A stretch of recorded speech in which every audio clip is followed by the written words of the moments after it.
Hey there guys, welcome back. Today we are covering Kotis, the Fangkeeper from the new Tarkir set. He is a pretty cool commander with 4 color and Sultai, or a 2/1 with indestructible. That is really good on a commander, with quite the interesting effect. Whenever he deals combat damage to a player, exile the top X cards of their library where X is the amount of damage dealt. You may cast any number of spells with mana value X or less from among them without paying their mana cost. He has Villainous Wealth as an ability pretty much printed on him. So straight away we have a low power commander but with indestructible, so we're going to pretty much avoid command attacks, and you want to encourage yourself to build like a Voltron kind of build, lots of equipment, enchantments, and hopefully some form of evasion, whether it be unblockable, flying, fear, anything like that. And we just want to hit players, cast all their library for free, so every game will be dynamic and different because it's depending what your opponents are playing. Yeah, pretty cool commander. I love indestructible effects. So 2 like lieutenants of the deck. Felix 5 boots. He's cool. He could be like a sub commander easily. You're a 5/4 with medicine ward, so pseudo protection. So he activates your commander's effect twice. So cheating twice to things in. Thassa is also a great option. She's indestructible too. She gives you deck manipulation through scry 1 every turn, and she can make any creature unblockable. You're going to put on your commander, of course. Where Toski, the Bearer of Secrets, is a great fit. He's also indestructible, can't be countered, attacks each turn, and if creatures get through, you get card advantage. Load him up with tons of equipment and enchantments as well if you need to. Ivy, a similar idea. Every time a player casts a single target spell that's any target other than her, you may copy it and put the copy on her. So your auras, any buffing spells can also be put onto her. And then there's the Voidwalker, who has Shadow, so he's like pretty much unblockable. Cleans up graveyards, and then you can sacrifice him to play something for free that he exiled. These are all great pseudo replacements to your commander if you want to load them up with enchantments and artifacts. So really key pieces to the Voltron game plan are Strong Back, Thran Power Suit, and Nettle Nest, and the Cranial Plating. These are the key ones that exponentially scale commander's power up based on how many other things are out on the board.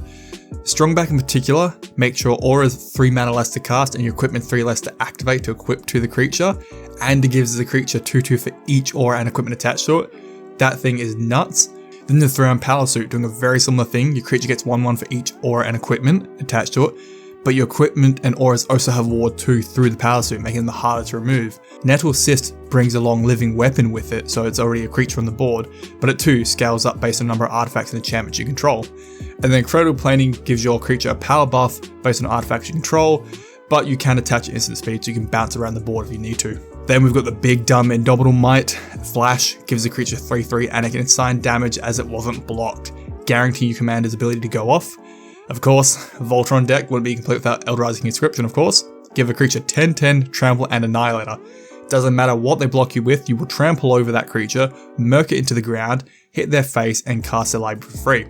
Rancor, always returning, giving a creature 2/0 and Trample. The Trample part is really key here.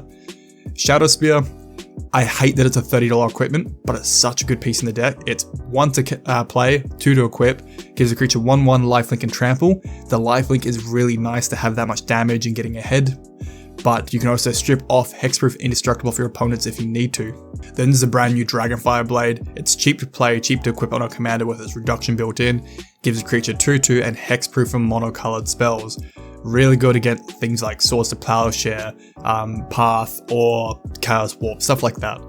Swords of Wealth and Power, similar idea, gives the creature pro instant and sorcery, so your targeted exile removal isn't going to get rid of our indestructible commander now. Plus you get treasure tokens, stuff like that through it. Inquisitive Flail gives our creature double damage, but it takes double damage. We don't really care, being indestructible and all. Blackblade Reforge is just a constant growing buff piece for our commander based on the number of lands you control. Champion's Helm gives our creature buff and hexproof because it's our commander, it's legendary. Brotherhood Regalia gives our commander unblockable and ward 2, which all the ward effects do stack. Lightning Grease makes our commander faster, has Shroud if we need it. Leyline Axe can be cheated onto the board pre-game, and it gives the creature 1/1, Trample, and Double Strike. Double Strike letting the ability trigger twice on our commander. Then we have Trailblazer Boots as a form of evasion, giving our creature non-basic land walk. In commander it's nearly guaranteed. Canopy Cover gives our creature pretty much hexproof, and it can't be blocked except by creatures flying or reach, again more evasion. And Enter Enigma and Slip Through Space make our creature unblockable and draw a card. And then Mutate is an option for this commander. Things like the Apex Forever and Ever Playful would change our commander's base stats to a 6/6 with a trample, meaning more damage gets through so we can cheat more cards off our opponent's library onto our board. Mutate is great in this regard because they often bring other advantages too. Apex Forever can be used from the graveyard. The Ever Playful can return other mutate cards back to your hand. Gem Razor can destroy an artifact enchantment, and the Demolisher can wreck a non-creature permanent, giving them a beast token instead. Just options to consider. Or standalone, they are good creatures as well. Supporting themes to the deck. Gonti, the brand new one from Aether's Drift, really works here. Whenever you cast a spell that you do not own, create treasure tokens. Our commander is going to ramp us ahead now with his ability. Plus, whenever a creature you control deals combat damage to an opponent, you look at the top library, you can exile, and you can play him later on with any mana. Typical effect. Tasha, every time we cast a spell we do not own, we create a 3/3 demon. She can also steal spell through her +1, then her -3, but she's a bit more slow than our commander. Then there is the Brainstealer Dragon. Every time we have something enter outside of the board as a permanent that we do not own, their opponent loses life equal to its mana value. Just speeding up the game plan there. Vesuvan Duplimancy. This is a weird one with our commander, but it's kind of fun. Whenever you cast a spell that targets only a single artifact or creature, create a token copy of that artifact or creature, but it's not legendary. Multiple copies of our commander every time we put an aura or a buff on it or something like that. Can get out of hand pretty quick. Slip out the back and Heroic Intervention are ways to protect our commander and everything attached to them. And Berserk and Vines of the Vastwood are just little buff spells. Berserk is an auto-include, it has no downside. Pre-damage step, you basically double the creature's power and give it trample, but it gets destroyed at the end of the turn. The creature is indestructible, it's just a purely damage buff for 1 green mana. And Vines of Vastwood with the double green paying the kicker, you give your creature pretty much hexproof and it gives a 4/4.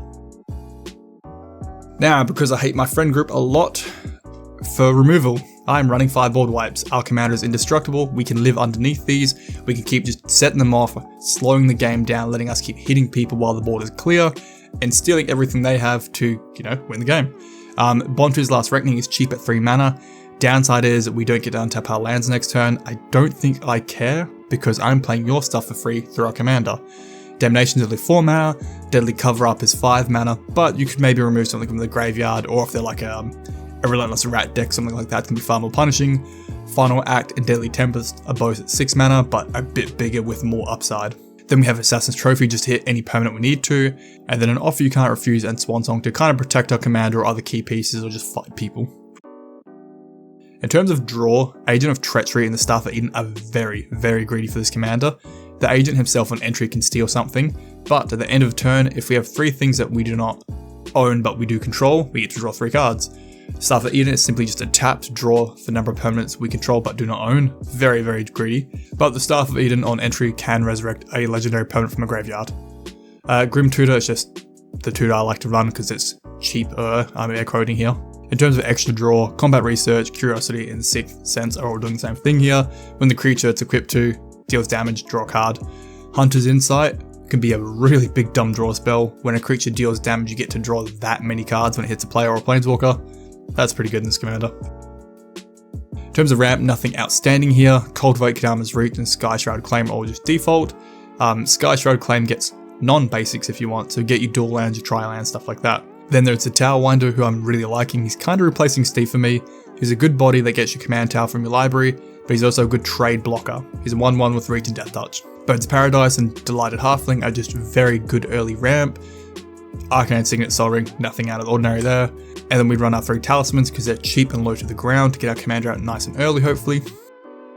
In terms of lands, the only thing worth mentioning are Shizo's Death Storehouse because they can give our commander Fear. Kinda sucks, it's $20 land, totally cut out if you need to.